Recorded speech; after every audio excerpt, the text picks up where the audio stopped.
Evisceradio.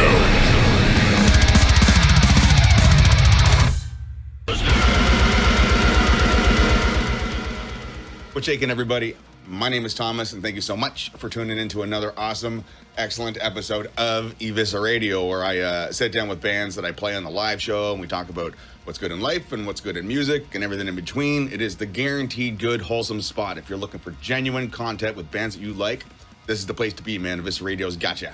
So if you've been following my stuff for the last little while, you know that I like to lean towards the heavy side of things. I'm big into my death metals. I like to have my face smashed in. I like my stuff black and fucking raw as shit. And, you know, as awesome as all that stuff is, sometimes it gets a little bit too much and I need a little bit of melody to take me away. But in my searchings for said melodies over the last couple of years, I've kind of been coming up short. I've been dipping into power metal. I've been going into like the technical melodic side of the death metal stuff. And like, I mean, it's all great and good, but I don't know. There's just something that has been missing in the newer stuff along that vein that is just not grabbing me. So, you know, I had to turn up the search. And in order to do that, if I'm really looking for stuff, I check out some review sites, namely angrymetalguy.com is a place where I turn to. Shout outs to them. And they were doing their 2022 roundup of like the best stuff that came out last year, according to them. So I checked out all their 2022 best of releases at the end of the year, and the common band amongst all of those writers and reviewists was a band called An Abstract Illusion. And I was like, Abstract Illusion, cool name. Melodic, okay, checks it out, says so in the description. It's got like high reviews. Let's check them out. Bam, hit play, and my jaw hit the fucking floor. Exactly what I was looking for. The killer thing about An Abstract Illusion that sets them apart from all the rest is not only do they give you the hard edge that I'm personally looking for in aggression when it comes to melodic stuff, but when they drop a melodic section on you, man, they fucking hammer you with it. And they hold that bitch out for as long as it's interesting, which is a long, long while, because these riffs that they're coming up with and these melodic phrases, man, like I say this about every band that I have on this thing, but like you got to just press pause on this for a second, go check out the band camps and listen to what the fuck I'm talking about and come back here. Like it is dope. Very, very cool stuff, man. Abstract Illusion kick lots of fucking ass. So yeah, they definitely gave me what I need in terms of looking for melodic death metal. They set the bar super, super high, and they've literally lit a fire under my ass to hunt for more good shit, man. So before I get into the interview, thank you very much, guys. You really gave me what I was looking for, and now I can't stop. I want more, please. So that being said, I'm going to be sitting down with Karl, who's the brainchild of the operation, and I know this is going to be a great interview. I've been looking forward to talking to him for quite a bit. And now today's the motherfucking day, man. So without further ado, Abstract Illusion, baby. Yeah. Hi. Hey, man. Yes. Awesome. I love it when a Zoom meeting starts off nice and smooth. Sometimes people got to shut down their computers and rejigger a bunch of wires and shit. So excellent. Yeah. How's things Great. going, man? What's good? Yeah, it's going good. I'm just having a nice weekend. So preparing for some work trips next week to actually North America. So yeah, you had mentioned you're coming to Montreal. Mm-hmm. What are you doing? Toronto and Ottawa. Oh, cool. What are you doing that makes you come down all this way for work? I'm a biomedical engineer, so I work for a company that deals with acoustic fluidics, like biomedical machines. So I'm going to a conference in Montreal to kind of like meet up with other companies and stuff like that. That's awesome. Holy crap. Yeah, no way. How did you come into doing something like that? That's a left field thing. I never expected you to say something like that. I don't know. I felt it was pretty interesting, like the engineering field as a whole. Like you can do a bunch of different stuff. You can do research, you can do project management, you can, I don't know. It's just you're not really stuck doing one thing when you're an engineer. You can try out a lot of things. So I guess I was drawn to that, and I also kind of dig the whole, I don't know, I guess, biomedical field as well when I started studying. Yeah, awesome. It's It's actually kind of a good life hack to be able to like make coin doing what you like to do. You know, not so many people are as lucky as you or me for, you know, having a career that you can kind of stand behind. You know what I mean? Yeah, Yeah, absolutely. yeah. Are they putting you up while you're up here? Hotels and the whole bit? We're doing Airbnbs, Oh yeah, so still. Yeah.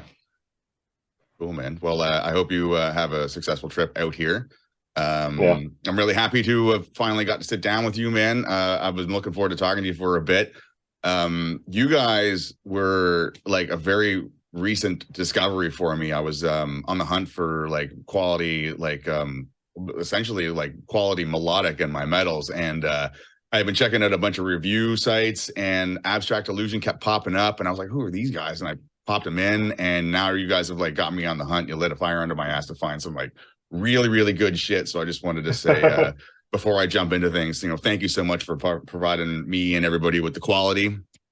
Oh, it's hard to Yeah, come that's by. awesome. It's hard to come by Yeah. these days. Yeah, like I heard your guys' stuff, and then I bought your two albums, and then I reached out to you. I think like 2 days later. Yeah, You know, yeah. it was like, can we have a chat, please? No, Yeah, that's man. awesome to hear. I mean, for me as well. I'm always on the hunt to find good music, and I feel like you have to dig really deep to kind of get to the real good stuff. Oh So yeah, yeah. when you finally find it, it's like, yes, that's awesome. Yeah, oh yeah, yeah. It's a never ending like endeavor, man. Like I look and I look and I look, and I buy my stuff too. I don't keep the digitals. I'm an album collector. Like I'm a big CD guy. So you know, Yeah. I have to have more. I'm a product of the '90s. You know what I mean? Pogs and collectibles and all that shit. And the CDs never really went away. You know what I mean? So Oh yeah, absolutely. yeah, yeah, just the hunt never stops. I, You gotta sift through so much stuff. yeah, Yeah, yeah. man. Are you a collector yourself? Um, I guess not uh, a lot, but I do buy vinyls. But I don't really buy all the vinyls that I come across. But it's I mean, if it has a nice cover and I love the music, then I will buy it. So I guess that's where I'm at. I'm not a huge collector, but compared to others, so Yeah, some people I don't even know, like thousands and thousands of CDs, like or vinyls or whatever. Like, oof, you yeah, know, that's a commitment, and you got to move all that stuff around too. Like those things aren't light yeah. when they add up. You know. Well, those are heavy. Yeah, yeah. So yeah, once again, thank you. I was hoping that I could possibly pick your brain about Woe.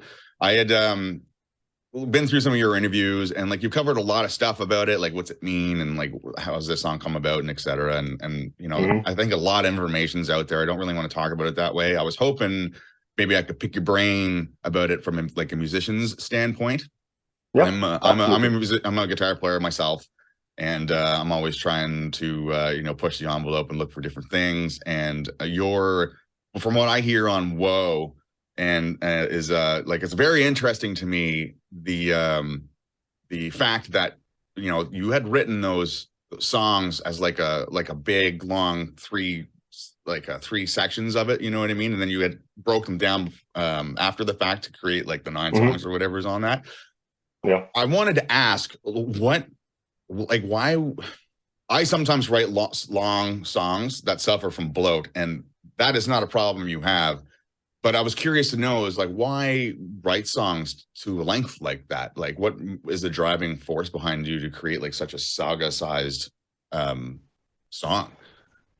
I think the problem, or I guess a good part of when I'm writing music, is that I have kind of like a never-ending ability to take a riff or a section and kind of make something new with it.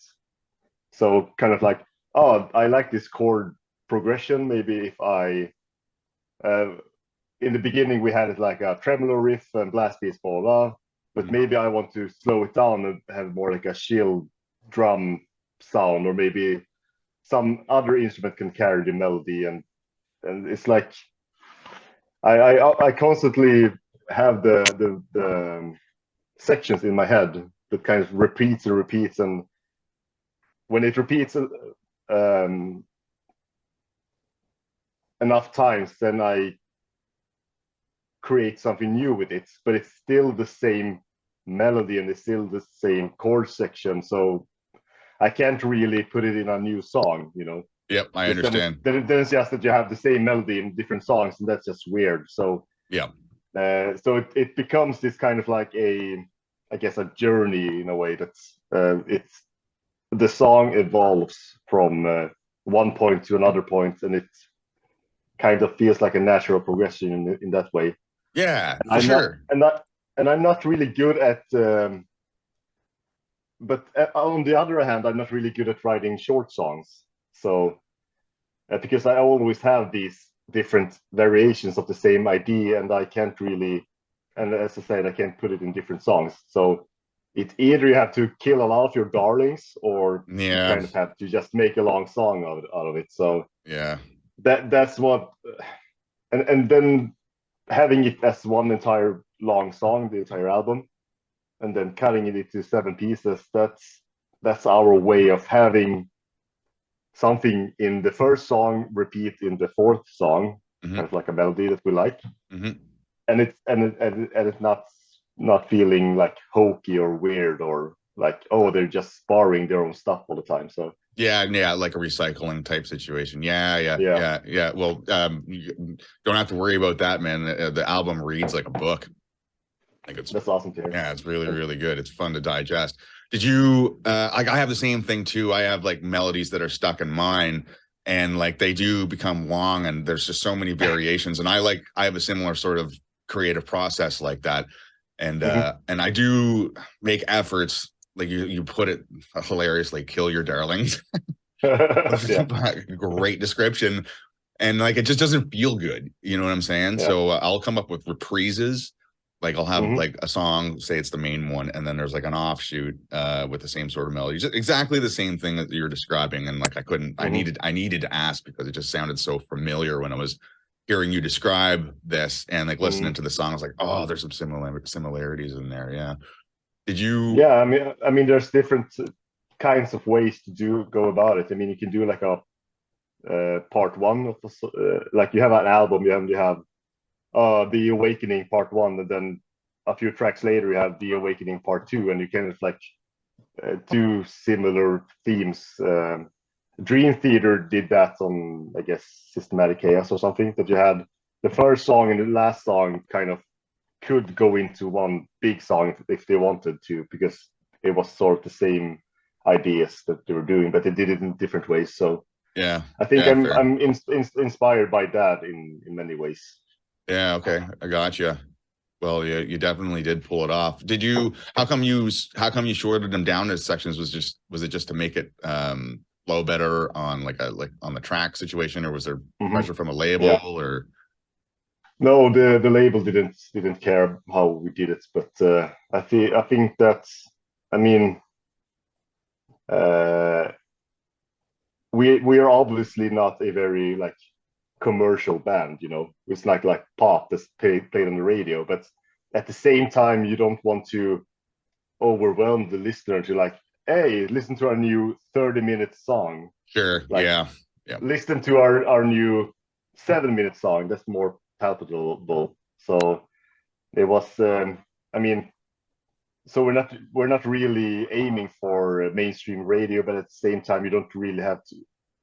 In this kind of musical landscape that we have today, we have the internet, we have thousands of bands that you can listen to. Yeah. You also don't want to make it harder for the listener to get into your music. So Oh, 100%, man. yeah, Yeah. and 100. we also felt that there were pretty natural starting and stopping points in each song that we could do. So Yeah. Yeah. it just felt natural to do. So yeah. Yeah, fair enough. Yeah, your transitions between like A and B and B and C, like really, really, really good. You never would have guessed really that they would have been the longest long songs that they were had you had not brought it up. So like the Hmm. transitions have been really, really good too. And Yeah. also, yeah, the age of the internet, people's attention spans are flash quick. Like Yeah. your the space that they give you or me or anybody is like it's gone in the click of a button, you know what I mean? And that's Hmm. it. You kind of Yeah. got to do what it takes to make sure that your stuff stands out. I mean, I'm the same way. If I find a new band that has like a 20-minute song, then I'm like, do I really want to listen to this? I mean, if Really it's a though? band that I know, like Moon Sorrow, who has Yo, plenty of 20-30 minute songs, then sure, I will listen to it. But yeah. I mean, you also have to think of yourself as kind of like a consumer when you're releasing music. As I mean, as cynical as that sounds, but I mean, you No, also not have at to be all. practical. You also have to be practical in the real world, so to Yeah, say. for sure. I mean, you do. I mean, if you want your stuff to be heard, you do. That there is something to give, like that particular thought space. Mm, It's a real thing. You know what I mean? yeah. Not everybody can sit down and do like mammoth length songs, especially when you don't know anything about the band. I Mm, I'm a big fan of the big long songs too, but like it can be cumbersome and it's a lot to break down, and you never yeah. know who you're listening to. You want to be able to beat their like, is it good? Click no, and then that's it. Yeah, Yeah. yeah. So. The material on Whoa is I find it's a pretty good contrast to illuminate the path. And you had also said that there was a big gap in between with Mhm. I can't remember why you guys said that you were spaced out so far in between albums, but as solid as the first album was, were there any tracks from there that wound up on Whoa? Knowing that you have like a thing for melody and how like you like to build as much as you can from that, were there like those particular darlings that like you needed to get put onto the next one, and then you had all that space to work with in terms of time? You know what I'm saying? Like, was there anything that you could have Mhm. taken from the first one? Yeah. Um, I think we don't really do the writing album cycles that some bands do. That they write a bunch of songs, and then they select the best ones and put it on an album, Okay. and then they scrap those songs, and then they go to the next album and start writing anew. I mean, we're constantly writing songs, so we have songs in the pipeline that were written before Illuminate the Path was released Sure. that we're still thinking about doing something with, or maybe like, well, not the next album because that's pretty much already finished, but afterwards. Yeah. Yeah. So, um, so there's definitely material that's that old that you might hear in the future. But for Woe, it was mostly there was some riffs here and there that have been written before, but when I started writing the songs, then they kind of just came out of me. So it's a lot of those were written from scratch for Woe. Awesome. So I think that's why it's pretty coherent as well, I guess. Um, it flows pretty well Does it if you listen ever? to the album. So Yeah. um, I'm not sure if I answer your question. You have to. No, yeah, for sure. You absolutely, you definitely did answer the question, man. Like even if it doesn't get like you don't have to land on a point with a direct one, like Mhm. flow of thought, just like you did with you just said with the Woe material, man. It just sort of comes out. Like I'm, Yeah, I'm I'm yeah, not looking for hard answers, man. I'm just looking to hang out for a minute and pick your brain. yeah. You know what I'm saying? That's nice. Yeah, man. Yeah, it's funny you say that we're talking about that. My last interview, had never done a Zoom interview before or a video thing. It was just sort of like the online fill in the Q&As. And he was a little bit like, what do you want to know? The day before, he was like, do I need to know the history of the band and like what kind of questions? I was like, man, like honestly, we could be just having a pint across from the bar. That's sort of the feel that Mhm. I'm going for. And Yeah, at the end of the thing, he was like, dude, that was easy. And I was like, I told you, like, I'm not gonna squeeze you for any information, you know what I mean? So yeah. yeah, nice and loose. Um, what else was I going to say about Whoa? There's a song. Okay, so there's a song on there. It's like from a pile of standout songs. This one stuck with me the most, and pardon me if I'm butchering the way it's pronounced, but a Blomsterkrans.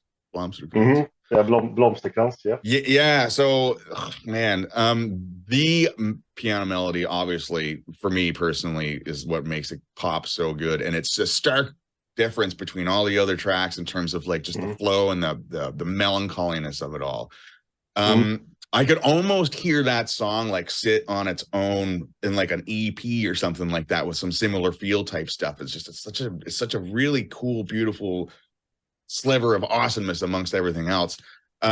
Did you go out of your way to make that tracks sound as such, as opposed to everything else? Like everything else is hard and heavy and everything going on with what you're doing. Like what made you want to pick this song to have it stand apart from everything else?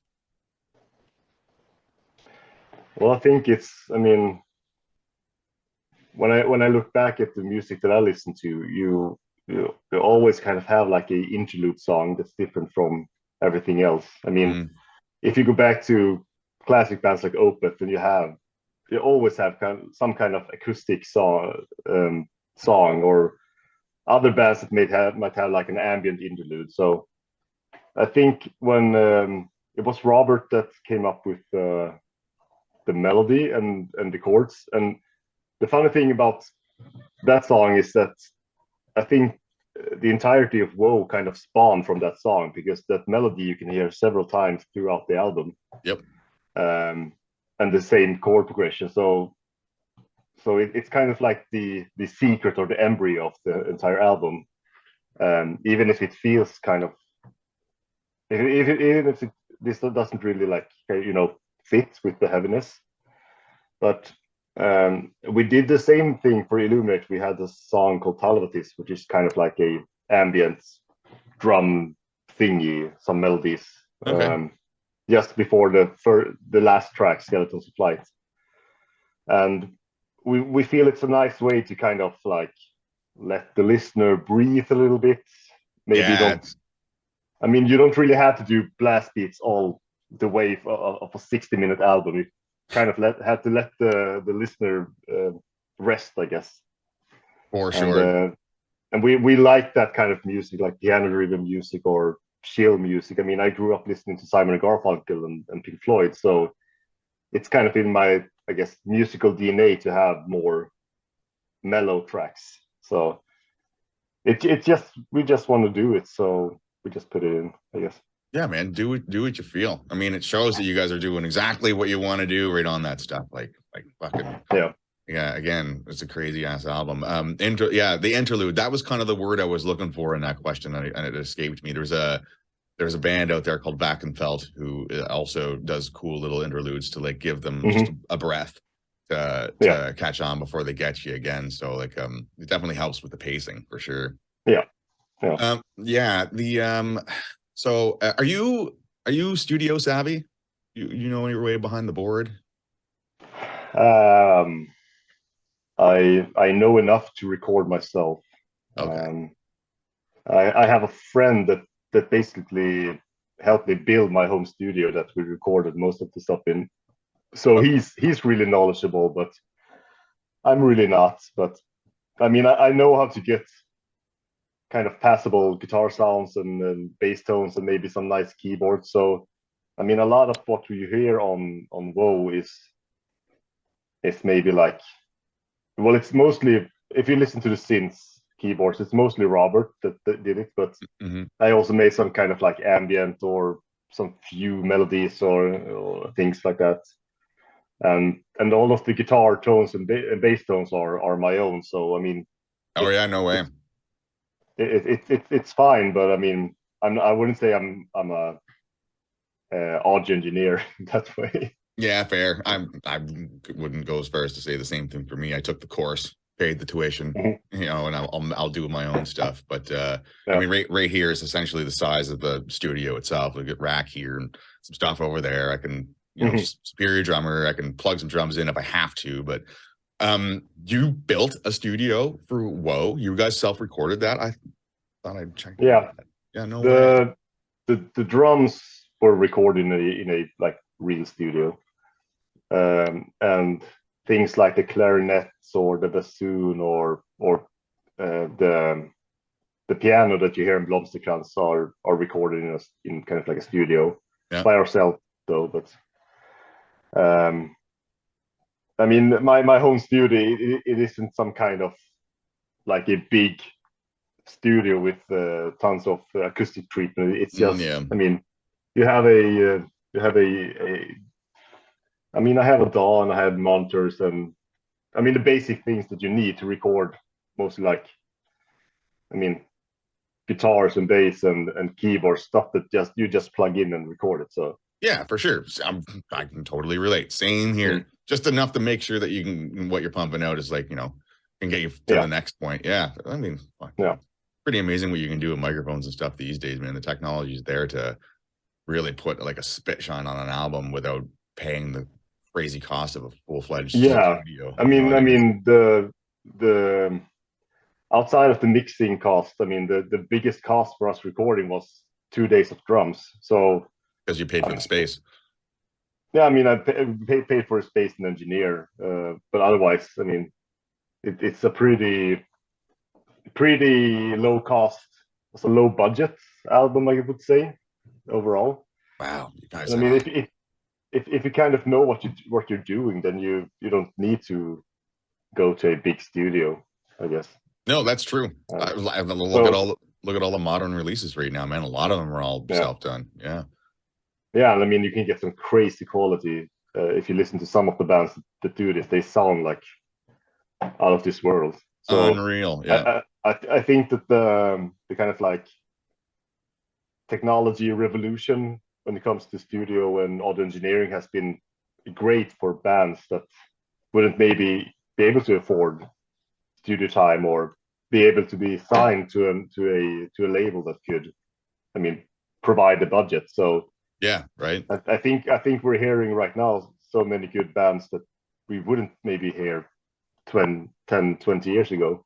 Yeah. No way. You know And what? I never really actually thought of it that way before. I mean, I knew the technology is definitely there, and you combine that with the internet, so you can push it all the way around the world without leaving your computer. mm, You know what I mean? mm, And there's just so many good sounding albums and good sounding bands that never would have seen the light of day 20, 30, 20 years ago, maybe even without like, mm, mm, label backing and stuff.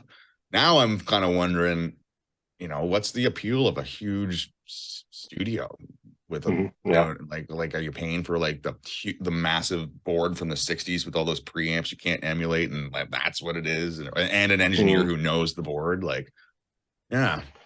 Weird. yeah. Yeah. Um, I think that for us, we kind of want to do I mean, some things we don't want to do ourselves, like drums, yeah. because that's so hard to get right. You have like 18 microphones on the drum kit, and you have It- all of them have to be of phase, and you have to have good microphones and how you place them. So, I mean, those kind of aspects we would still go to like a studio to do. yeah. But I mean, recording guitars. I mean, you can get a lot of information on recording guitars and bass and stuff just from the internet. Like, I mean, and also trial and error. Like, how do you? I mean, maybe a producer would be able to say, oh, maybe don't pick like that, pick like this, or maybe don't put your hand there, put them farther back on the saddle, to get a crunchier palm mute. And I mean, you can get so many details wrong if you do it yourself, but at Yep. the same time, if you get it right, you don't really need to go to a producer. I mean, that can also be helpful to get another set of ears to it, but Yeah. it's not a necessity these days, I would say. I mean, it's not bad to do it, but it's also not a necessity. No, no, it's definitely not a requirement, but like a producer for sure is an advantage that some people, if you can afford it, should use. I mean, like a trained Yeah. ear who knows how to work with the group to get like the best sound and production from a band, like, that can go a long way. Mm. Like if you were to A B it between a band who doesn't do that. But Yeah. some people just have the knack, you know what I mean? Some people just fucking got it and Mm. know how to get those sounds out. Did you guys have a producer on your album? I'm not sure on Woe. No, No, that's I'm I'm crazy. I'm I'm the producer, I guess. Fucking well, Jesus, man. Like, Nice. so you're one of those people I'm talking about. I mean, I guess it's you kind of like just have to experiment, and I mean, it also comes with experience. I mean, when we did a EP before Illuminate the Path. Yeah, It's called Atonement is Nigh. We did it in 2014, I guess. So I mean, that if you compare that to Illuminate the Path, that EP sounds like shit. And if you compare Illuminate the Path to Whoa, that also sounds like shit. So I mean, you kind of have but I mean, it sounds better on every time. So right. it's like a good progression in sound. So I think that on the next album we learned a lots when we recorded Whoa. So Oh for yeah. the next album, I think we will sound even better this time. So Oh yeah, man. Well, that's such is life, right? You take your experiences and you Mhm. jump forward, knowing the mistakes and the good things, and you just make a better step next time. You know what I mean? Yeah. Yeah. I mean, one of the things that we learned, we every time we work with a mixer, we want to have their kind of like input on the tracks and Sure. what can we do better next time. And one thing that we heard from Aaron, who mixed the Illuminate Path record, is like whenever we did synths, like strings or pads and stuff, we always put like a keyboard in the bottom as well in the bass, Uh-huh. and that interfered with the bass guitar. I mean, you kind of want to have space for everything. So, and that's one of the key things that we took away from recording Illuminate to Whoa. Kind of like everything has to have its own space. I mean, if it's not room enough in the frequency spectrum, Yeah. maybe you shouldn't add it.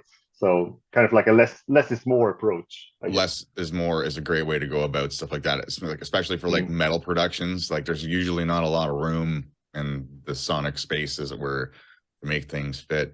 You put piano and underlying with the bass track. Is that what you said? Yeah, I mean, if we had like a strings or we had like pads, maybe we would have like a top kind of part and then a bass kind of part. So it would start to feel very muddy everywhere because everything was all just keyboards and guitars and things. So Yeah. so it's not. So now if you like have a bass to play something, maybe you should leave it alone down there so it can fill up its own space. Yep. Makes total I sense. mean, sometimes we dub the bass with like a kind of dirty, gritty synth or something just to kind of heighten the sound. But I mean, that has to be deliberate. It can't be like you just smack something on to, think that it sounds better, but it doesn't sound better. Yeah, and it can come across as like filler too. You know what I mean? Like, what Yeah. is that even doing there? Yeah, I hear a lot of that in the unending search for music, the filler. Yeah. Yeah, Exactly. yeah. When you were saying that you produce the Woe stuff in the studio, your bandmates. That's what I wanted to ask about. You got your bandmates and stuff. Abstract Illusion as a whole with the crew. Do you guys go back? Did you know each other before the band started? Like, are you from the same area? It sounds like to me that like you guys have like a history with each other just for how tight things are and what Mm-hmm. I'm hearing. You know what I mean? Like are those guys your boys? Like you guys go back? Did you go to Yeah. school Yeah. together? We went to high school together, or I went to a class above Christian and Robert. So we've known each other since 2008, I think, 15 years. Wow.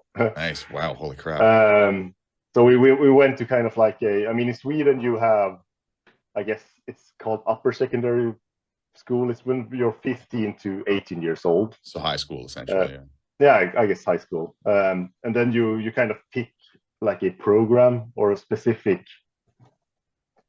I mean, it's not. I mean, you always do the ground uh, classes like math and language like Swedish or English and stuff. But you also have like a specific program that you do a lot of different courses. Some people do, I guess, home economics. Some people do music, like we did. And some people do go like I guess I'm not sure what it's called in English, but like vehicle. So you learn to drive Oh trucks yeah, and that's essentially what it is here. yeah. Yeah. Okay, great. Yeah. So we had a lot of music training from our program. So we kind of started. I mean, we started a band in 2007, and when Christian and Robert started, a few a year after that or so, they joined the band as well because we were looking for a drummer and a keyboardist. So we've known each other for a long time. So it's nice to kind of be able to build something together. Yeah, yeah, that's great. The common theme I'm finding amongst bands that I'm really digging these days is that they've got history with their crew, with the bandmates, Hmm. and it Yeah. just it shows. Like my collection that I have in front of me goes back to the '90s, and you can tell that people like the bands that have younger musicians in them who are releasing consistently, they just been around each other at like their formative developing years. You know what I mean? Hmm. Yeah. There's a bond in there that's new and exciting when you compare it to like I guess decades past. I mean, that might have Mm. something to do with like the era in which I'm born, maybe. But it's really cool to know that you guys do have like a real deep rooted chemistry in which you can pull awesome shit from. Yeah, I think that's also a good thing when you're kind of, I mean, you work with each other for so long, so you kind of know what the other person likes, and Yeah, then I mean, I take my influences and put it into the abstract pot, and then Chris takes his influences, and then Robert takes his influences, and then you kind of create something together that's, I guess, unique-ish. yeah, So yeah. I think it's really nice to work with people that you've known for so long. Yep, agreed. It's a spice of life sometimes, man. Hmm. I got some friends up here that I grew up with. One that I can think of, we met in like when he was like 17 and I was maybe 6 or 7 years older. We put out an album together, and Hmm. the people that were in said band were like tight as tight can be. We live all across the globe right now. Everyone's in different places, but we're still in contact. Hmm. It's just nice to have those people in your life in general. Really, did you did you did you guys grew up rural or are you guys city boys? I mean, we grew up in the city of 40,000 people. I mean, where we come from the north of Sweden. So, I mean, you can imagine it's very vast, a lot of nature. So, I mean, Yeah, I bet. you get some cities with kind of decent size. I mean, I come from a city, the largest city from kind of like the top half of Sweden, which is 70,000 people, Okay. and they come from a town of 20,000 people, and that's where we went to high school. Yeah. So I mean, I would say that we're rural boys, but at the same time we come from cities. So I know it's like a middle ground between. We don't come from Stockholm like 1 million people. I mean, we Sure. come from really small places with a lot of nature and a lot of empty space. So Yeah. I mean, I would consider myself more like a nature boy, if you Hey want to man, put it like that. I 110% right here, man. I would go as far as to say I'm a country bumpkin, but Yeah. well, I'm in Toronto right now. I Mhm. which is like 3 million plus, and I come Yeah. from Eastern Canada, like far Eastern Canada, in a province called Nova Scotia, Oh yeah. and a northern island at the tip of it called Cape Breton. So I'm an islander, Mhm. and so Okay. I'm a nature boy too. I didn't I went to a school in a town that had at the time like less than 2,000 people, so it was a consolidated like elementary primary school to like graduating year. I had the same 12 people in my class like ever. Mm. I lived in a valley next to a river. My neighbors were like kilometers away. And now like I mean I don't know where you're at presently, but like this concrete jungle shit sometimes gets a bit old. And Mhm. every once in a while I gotta go home and get myself grounded again and go take a dip in that river, you know what I mean? Do you Yeah. are you in the city, and if so, are you finding ways to get back to being a nature boy again? Yeah. Right now I'm living in southern Sweden, just across the border from Denmark. So I live in the third biggest city in Sweden. We have like, yes, 330,000 people, I guess. Okay. Yeah, yeah. Something. So I mean, it's not. I mean, it's definitely not Toronto size. It's. I mean, our biggest cities aren't really that big in Sweden, but there's a lot of people. A lot of. I mean, I live in the middle of the city, so yeah, it can be kind of tiring. I like the convenience of having everything close all the time. Yeah, You there get a lot of cool bands that visit that didn't in the northern Sweden, but I try to go up a few times a year to kind of visit my parents and siblings. So good. Good. Yeah, you kind of feel like I have to find a balance with it. Yep, for sure. That brings me to like my next thing, man. The balance. Like, I mean, we're humans doing human stuff. We got to work, we got to play, we got our passion projects, yours with your band, mine with this show kind of thing. And sometimes the balance Hmm. is like all over the map. Lately, it's been work kind of related. Hmm. But thank God that my work contract's almost over and I can have some room and do more of Hmm. this. But do you, like you said, you do try to get out there a couple times a year to rebalance your minerals out. Is that is that a thing that you can kind of turn to? Are there any other ways that you can find yourself going about to reset? You know what I mean? Um, well, I think that going up back home is a really nice way to reset. You can kind of like go into the forest and or go out to the archipelago that we have in my hometown and just enjoy kind of like the still and quiet. I mean, Yeah, back here, I mean, if I have my window open, I will hear a car uh, honk his horn like every 10 seconds. It feels like, and yeah, if you go up and you drive around, it's I mean it's you can kind of be alone even then. So yeah. I mean it's just have to find the time to go back home. Otherwise, I wouldn't really be able to make it. But yeah. Yeah, I hear you. I have to close my windows in this place before I sit down and do really anything because like it's ambulances all the time. Just Yeah. Yeah. the constant drone of sirens going by. Like, Jesus. Hmm. Yeah, and there's no driving out of Toronto to get away from anywhere because this place is huge. Yeah. And like I mean if you go far up there, like Northern Ontario is like pretty flat and like lots of farmland and stuff. It's a big ass province.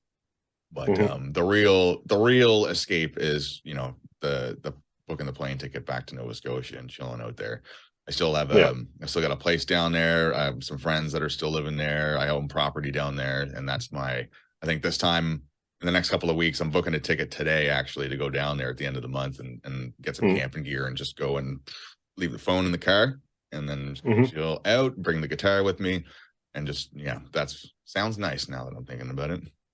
Yeah, that sounds really nice. Yeah. Like a good plan. Yeah, Speaking of Nova Scotia, have you heard the song "Mist" by Protest the Hero? I know them. I don't know the song. Okay, I mean they released it back in 2016 or something. I mean it's kind of like a. I mean I think those guys are from Toronto, but whenever they visit Nova Scotia, is it Halifax that's the biggest city there? Halifax is the capital. Yeah. Yeah, so when they're in like Halifax and playing, they just love it there, the nature. So they wrote a song called "Mist," which is kind of like a tribute to the province of Nova Scotia. Are you for And real? No way. yeah, I mean you have to look it up I'm afterwards. gonna as soon as this is over, I'm Yeah, gonna go take a look at and that. it's a really like beautiful song, and they have the video is just a bunch of video clips from their time visiting Nova Scotia and the people there, and What? so it's a like I mean if you're from Nova Scotia, you have to and like metal, then you have to listen to that song, Yeah. Well, look at okay. the video. Thank you for schooling me. I'm gonna rectify that very shortly. Yeah. Halifax's metal scene is used to be really, really good. There's not much going on there now. Mhm. One of the things, holy shit, everybody comes to Toronto. Obituary and Immolation are playing tonight at a venue that's just a 5 minute walk away from me. So I'm going to be checking that stuff out. That they would Nice. nobody would ever go to Halifax to do anything. You know what I mean? One of the I mean, event. yeah, I mean that's the same thing as for me in northern Sweden. You don't get any bands there, so you have to. I mean, when we were teenagers, we just took the train down to Stockholm, like a 20 hour train ride to go to Stockholm and look at like watch Opeth perform or something like that. So I mean, Yeah. I know how it is. Do you still find yourself checking out shows in your spare time now that you're all adulting and doing work and stuff? Yeah, it's mostly in Copenhagen in Denmark, the capital of Denmark. So I mean, it's a 40 minute train ride over the bay to get there, and I mean, you get all kinds of good bands there. So I like going over there. Malmö, where I live, is kind of like, I mean, you get some good bands as well, but I think that for my taste, the Copenhagen area is better for all kinds of music, not just metal, but Yeah. every type I of artist. So. Yeah, for sure. I'm trying to I check out a lot of these days I check out a lot of open mic stuff. Like singer-songwriter type stuff. I don't play like personally any metal music. I'm an acoustic player. And all my stuff is like a fun, folky, melodic, sort of bouncy vibe to it. And there's a lot of musicians who just have a guitar and a microphone and want to go to like the venue up the road on a Friday or whatever. And like that's is something that I like to do in my spare time. I mean, a metal show, yeah, for sure. And I'm all about that. But there's something almost romantic in a sense about someone just being on their own, standing up and doing like a little set in front of a mic at like a dimly lit bar, you know what I mean? People kind of watching. I really like that atmosphere. Resonates with me really, really, really well. I do have designs to play at some point this year, but we'll have to see what the work time allows. I've only ever played in front of anybody once. And I remember I don't have a problem in front of a microphone, as you can tell, and I've given speeches and shit, but there's something about playing live that I've always felt a little bit daunting. Although I only ever did it once, I was fine after the fact. But like, how did you, like, you guys obviously play live. Did you like have the nerves? Did the nerves get you? And if so, like, how did you fucking break that shit? I mean, it's kind of like exposure therapy. You have to do it a bunch of times. And we, like I said, we went to high school, which is like a musical, like a,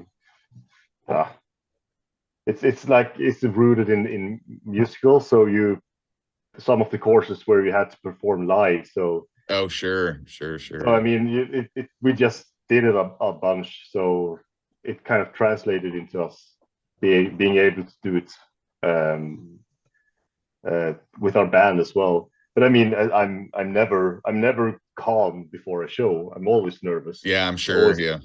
Always kind of get that, but maybe we should just cancel this shit and just go home. But I mean, in the back of your mind, you also know that that's not how to do it. You just have to go out there and play. And once you kind of play like the first notes, then the nervousness kind of disappears. So yeah. It's kind of like a psychological thing that you have to force yourself to do it. I mean, there's no way around it if you want to perform. Yeah, I mean, the only way to do it is just to do it. You just said exposure therapy, like that's what it is. You know what I'm saying? Yeah, yeah. Just get out there and friggin' do it, man.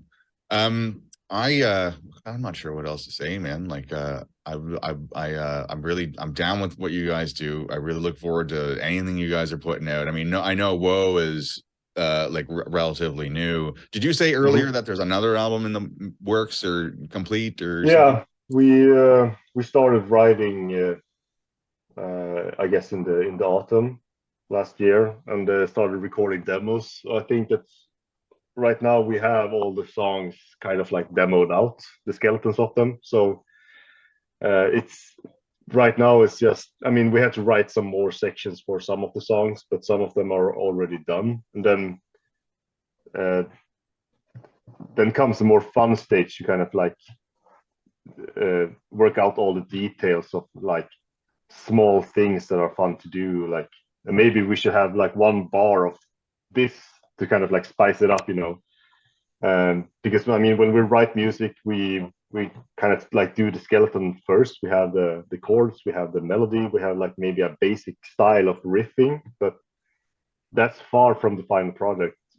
So when we did Woe, we kind of did the same thing. We wrote the basic stuff, and then once we were in the studio, we kind of started to figure out, okay, how should the guitar play? Yeah, right. You know, I want to play this chord, but how should I do it? Should I tremolo pick it? Should I like pluck it? Should I do like a strumming thing, or should it be just a basic chord, or should I do like a major 7 on it, or should I? You mean you can do all sorts of things, and I think that's where I had the most fun when I'm writing songs. kind of like Yeah. figuring out the more intricate details. Yeah, the magic of That's kind of discovery. where we are now. Yeah, cool. Yeah. Cool. Fucking, I'm sure it's gonna kick all kinds of ass, man. Like, whoa is dope. Illuminate the Path is dope. You guys are fucking dope.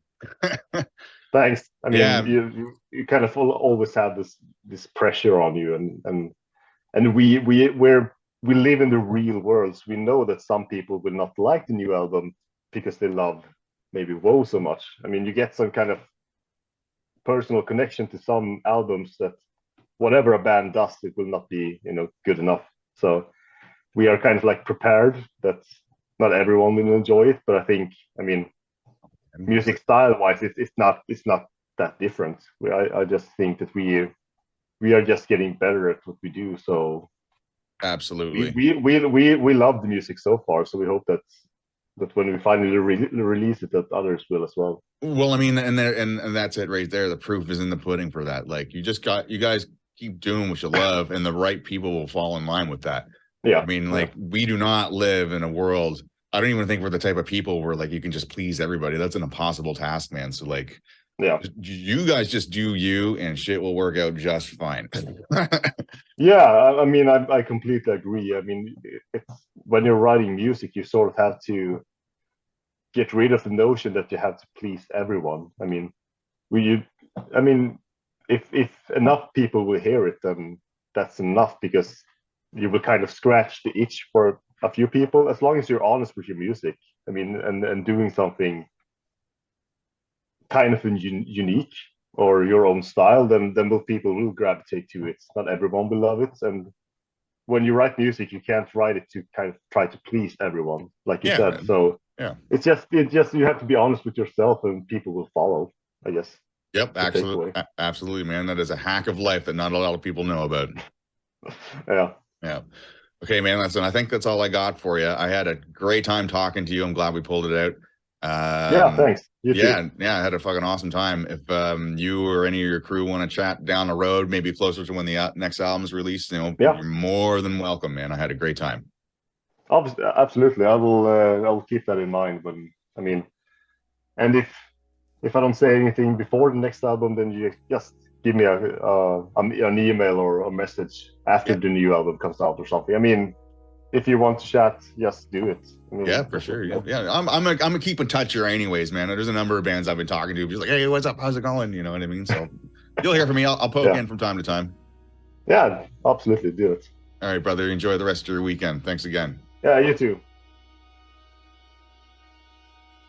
That was another awesome one, man. Karl's dope. I had an awesome time. It was another smooth, seamless conversation. Love keeping it chill out here at Evisceradio World. I hope you guys enjoyed it. I sure did. I'm sure Karl did too. Abstract Illusion, man. Fucking mark that shit on your calendar. New album coming out sometime in the near future. He was saying earlier that he was worried that if people loved Woe so much that like the bar might be set too high or something for the next one. It's like, whatever, dude. You keep doing what you're doing. People will fall in just the way that they should. You guys are onto something special. Keep on doing that good shit. So yeah, if you haven't heard any of the music before, again, go check out the Bandcamp, listen to their stuff, go buy it up.